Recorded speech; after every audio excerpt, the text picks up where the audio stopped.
بسم اللہ الرحمن الرحیم۔ السلام علیکم ورحمۃ اللہ وبرکاتہ۔ ناظرین، پیش خدمت ہے حضرت مولانا عبدالشکور فاروقی لکھنوی رحمۃ اللہ علیہ کی لکھی کتاب سیرت خلفائے راشدین رضی اللہ عنہم۔ ناظرین، آپ سے گزارش ہے کہ ہمارے اس چینل کو سبسکرائب کر لیں اور ساتھ ہی بیل آئیکن کو ضرور پریس کر لیں تاکہ باقاعدگی سے اور بر وقت آپ کو ہماری ویڈیو پہنچتی رہے۔ آپ صلی اللہ علیہ وسلم شہر مکہ میں سردار قریش حضرت عبد المطلب کے گھر میں پیدا ہوئے۔ آپ صلی اللہ علیہ وسلم کے والد ماجد کا نام عبداللہ اور والدہ محترمہ کا اسم گرامی آمنہ تھا۔ آپ کی ولادت سراپا بشارت ربیع اول کے مہینے میں دوشنبہ کے دن صبح صادق کے وقت 8ویں یا 12ویں تاریخ کو ہوئی۔ انگریزی تاریخ 20 اپریل 571 عیسوی بیان کی گئی ہے۔ اس وقت ایران میں نوشیروان عادل کی حکومت تھی۔ آپ صلی اللہ علیہ وسلم کی ولادت بابرکت کے وقت بہت سے عجائبات قدرت کا ایسا ظہور ہوا کہ کبھی دنیا میں وہ باتیں نہیں ہوئیں۔ بے زبان جانوروں نے انسانی زبان میں آپ صلی اللہ علیہ وسلم کے تشریف لانے کی خوشخبری سنائی۔ درختوں سے آوازیں آئیں۔ بت پرستوں نے بتوں سے آپ کی آمد کی خوشخبری سنی۔ دنیا کے دو بڑے بادشاہوں یعنی شاہ فارس اور شاہ روم کو بذریعہ خواب آپ صلی اللہ علیہ وسلم کی عظمت و رفعت سے آگاہی دی گئی، اور یہ بھی ان کو بتایا گیا کہ آپ صلی اللہ علیہ وسلم کی سطوت و جبروت کے سامنے نہ صرف کسریٰ اور قیصر بلکہ ساری دنیا کی شوکتیں سرنگوں ہو جائیں گی۔ آپ صلی اللہ علیہ وسلم شکم مادر ہی تھے کہ آپ صلی اللہ علیہ وسلم کے والد ماجد کا انتقال ہو گیا، اور 4 برس کی عمر میں مادر مہربان کا سایہ بھی سر سے اٹھ گیا۔ کسی سے آپ صلی اللہ علیہ وسلم نے پڑھنا لکھنا کچھ نہیں سیکھا، نہ کسی سے کوئی چیز یا کوئی کمال حاصل کیا، حتیٰ کہ شعر و سخن جس کا عرب میں بہت رواج تھا اس کی بھی مشق آپ نے کسی سے نہیں کی۔ آپ صلی اللہ علیہ وسلم کو دودھ پلانے کا شرف حضرت حلیمہ رضی اللہ عنہا کو ملا، اور انہوں نے آپ صلی اللہ علیہ وسلم کی عجیب و غریب حالات مشاہدہ کیے۔ آپ صلی اللہ علیہ وسلم کی کمسنی کے حالات و کمالات کا ایک بڑا حصہ ان سے منقول ہے۔ حق یہ ہے کہ حضرت حلیمہ رضی اللہ عنہا بڑی خوش نصیب بیوی تھیں۔ ان کو خدا نے زمانے نبوت تک زندہ رکھا، اور وہ آپ صلی اللہ علیہ وسلم پر ایمان لائیں، اور مقام جیرانہ میں جبکہ آپ صلی اللہ علیہ وسلم مال غنیمت تقسیم کر رہے تھے، وہاں آپ صلی اللہ علیہ وسلم سے آ کر ملی تھیں۔ آپ صلی اللہ علیہ وسلم نے ان کی بہت خاطر مدارات کی تھی، اور حنین کے 6000 اسیران جنگ محض اس وجہ سے آزاد کر دیے تھے کہ وہ حضرت حلیمہ رضی اللہ عنہا کے قبیلہ سے تعلق رکھتے تھے۔ شق صدر آپ صلی اللہ علیہ وسلم کا 4 مرتبہ ہوا، 2 مرتبہ قبل نبوت، 1 مرتبہ بوقت بعثت، اور 1 مرتبہ بوقت معراج۔ پہلی مرتبہ جب شق صدر ہوا تو آپ صلی اللہ علیہ وسلم اس وقت حضرت حلیمہ رضی اللہ کے یہاں تھے اور اپنے رضائی بھائی کے ساتھ بکریاں چرانے جنگل گئے ہوئے تھے۔ یکایک وہ خوف زدہ ہو کر دوڑتے ہوئے حضرت حلیمہ رضی اللہ عنہا کے پاس آئے اور کہنے لگے کہ اے اماں، میرے قریشی بھائی کو 2 سفید مردوں نے آ کر زمین پر لٹا دیا اور ان کا سینہ چاک کر دیا۔ یہ سن کر وہ بہت پریشان ہوئیں اور فوراً جنگل گئیں۔ دیکھا کہ آپ صلی اللہ علیہ وسلم صحیح و سالم ہیں، مگر چہرہ مبارک پر خوف کے آثار ہیں، اور پھر سارا واقعہ خود آپ صلی اللہ علیہ وسلم ہی نے بیان کیا۔ ہر مرتبہ شق صدر میں فرشتے آپ کا سینہ مبارک چاک کر کے اور آپ صلی اللہ علیہ وسلم کے قلب اطہر کو ایک تشت میں رکھ کر جس میں زمزم کا پانی ہوتا تھا دھوتے تھے۔ بت پرستی اور بے حیائی کے کاموں سے آپ ہمیشہ پرہیز کرتے تھے۔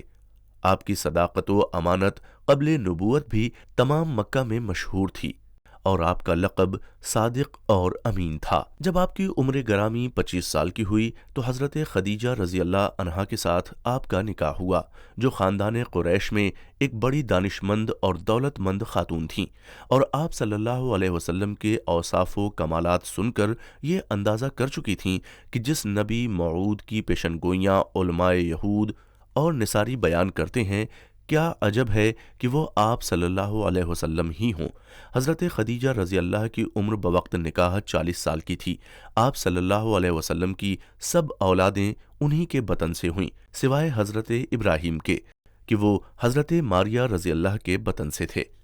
جب عمر شریف 40 سال کی ہوئی تو دوشنبہ کے دن 17 رمضان کو اور ایک قول کے مطابق 24 رمضان کو، جبکہ خسرو پرویز بادشاہ ایران کے جلوس کا 20واں سال تھا اور وہ دولت عظمہ آپ صلی اللہ علیہ وسلم کو عطا ہوئی جو روز ازل سے آپ کے لیے نامزد ہو چکی تھی، جس کی دعا حضرت خلیل علیہ السلام نے مانگی اور جس کی بشارت حضرت مسیح نے دی، یعنی حق تعالی نے آپ صلی اللہ علیہ وسلم کو اپنا رسول بنایا اور سارے عالم کی طرف مبعوث کیا۔ تبلیغ اسلام۔ اس کے بعد کامل 23 سال تک آپ صلی اللہ علیہ وسلم نے بڑی شفقت، بڑی رافت، بڑی جانفشانی اور بڑی جفاکشی کے ساتھ فرائض رسالت کو ادا فرمایا اور بڑی بڑی اذیتیں برداشت کیں۔ اس وقت دنیا میں ہر طرف ابلیس کی حکومت تھی، کفر و شرک اور ہر قسم کے مظالم سے زمین تاریک ہو رہی تھی۔ عیسائی، یہودی اور مجوسی سب ایک حالت میں تھے۔ عرب و عجم سب کی ایک کیفیت تھی۔ فواحش و معاصی کو کوئی عیب نہ سمجھتا تھا۔ چوری اور رہزنی کو لوگوں نے پیشہ بنا لیا تھا۔ اپنی اولاد کو اپنے ہاتھ سے قتل کر دینا کوئی بڑی بات نہ تھی۔ ان حالات میں اس ہادی برحق صلی اللہ علیہ وسلم نے یکایک دنیا کی کایا پلٹ کر دی اور بجائے کفر و شرک کے ایمان کی روشنی سے زمین کو جگمگا دیا، اور تھوڑے دنوں میں ہی آپ صلی اللہ علیہ وسلم کی تعلیم نے خدا پرستوں کی ایک بڑی جماعت تیار کر دی جو اپنے اعلیٰ ترین اخلاق اور کامل ترین زہد و تقوی میں اس مرتبہ پر تھے کہ تاریخ عالم ان کی مثال پیش کرنے سے عاجز ہے۔ ہجرت۔ نبوت کے بعد 13 برس آپ صلی اللہ علیہ وسلم کا قیام مکہ معظمہ میں رہا، پھر ہجرت کر کے آپ صلی اللہ علیہ وسلم مدینہ منورہ تشریف لائے۔ 10 برس مدینہ میں قیام رہا۔ اس 10 سال میں 19 لڑائیاں بھی آپ صلی اللہ علیہ وسلم کو کافروں سے لڑنی پڑیں۔ بکثرت معجزات و خوارق عادات کا آپ صلی اللہ علیہ وسلم سے ظہور ہوا۔ سب سے بڑا معجزہ آپ صلی اللہ علیہ وسلم کا قرآن شریف ہے، جس میں فصاحت و بلاغت کا اعزاز، اخبار غیب کا اظہار، قوت تاثیر اور صراحت تاثیر کی خصوصیت بھی ہے۔ معراج۔ نبوت کے 12ویں سال، جبکہ عمر شریف 51 سال 9 ماہ کی تھی، حق تعالی نے آپ صلی اللہ علیہ وسلم کو معراج عطا فرمائی، یعنی آپ صلی اللہ علیہ وسلم آسمانوں پر بلائے گئے۔ جنت و دوزخ کی سیر آپ صلی اللہ علیہ وسلم کو کرائی گئی اور عالم ملکوت میں عجائبات اور اللہ تعالی کی آیات کبریٰ کا مشاہدہ آپ کو کرایا گیا۔ اخلاق و عادات۔ آپ صلی اللہ علیہ وسلم کے اخلاق کریمہ کی کیفیت یہ تھی کہ آپ صلی اللہ علیہ وسلم کے اصحاب میں ہر شخص یہ سمجھتا تھا کہ سب سے زیادہ لطف و کرم میرے اوپر ہے۔ ہمیشہ غربا و مسکین کی طرف آپ صلی اللہ علیہ وسلم کی توجہ زیادہ ہوتی تھی۔ یتیموں اور بیواؤں کا بڑا خیال کرتے تھے۔ اگر کوئی آپ صلی اللہ علیہ وسلم کے اصحاب میں بیمار ہوتا تو اس کی عیادت کو تشریف لے جاتے، جنازہ کے ساتھ جاتے اور نماز پڑھ کر دفن کر کے واپس آتے۔ کسی کی آخری حالت سنتے تو اس کے پاس جا کر بیٹھ جاتے۔ روئے انور اس کی آنکھوں کے سامنے ہوتا۔ ایسے مرنے والوں کی خوش قسمتی کا کیا ہی کہنا۔ دنیا کا عیش و آرام کبھی آپ صلی اللہ علیہ وسلم نے نہیں اٹھایا۔ موٹے کپڑے پہنتے تھے اور اکثر آپ صلی اللہ علیہ وسلم کے گھر میں فاقہ ہو جاتا تھا۔ کبھی ایسا نہ ہوا کہ 2 دن متواتر دونوں وقت آپ صلی اللہ علیہ وسلم نے کھایا ہو۔ اللہ تعالیٰ نے حسن صورت بھی آپ کو ایسا عطا فرمایا تھا کہ آپ کا چہرہ مبارک 14ویں رات سے زیادہ چمکتا تھا۔ جس راستے سے آپ صلی اللہ علیہ وسلم گزر جاتے، دیر تک اس راستے میں خوشبو آیا کرتی تھی۔ صحابہ کرام رضی اللہ اجمعین اس خوشبو سے پہچان لیتے تھے کہ آپ صلی اللہ علیہ وسلم ادھر سے گزرے ہیں۔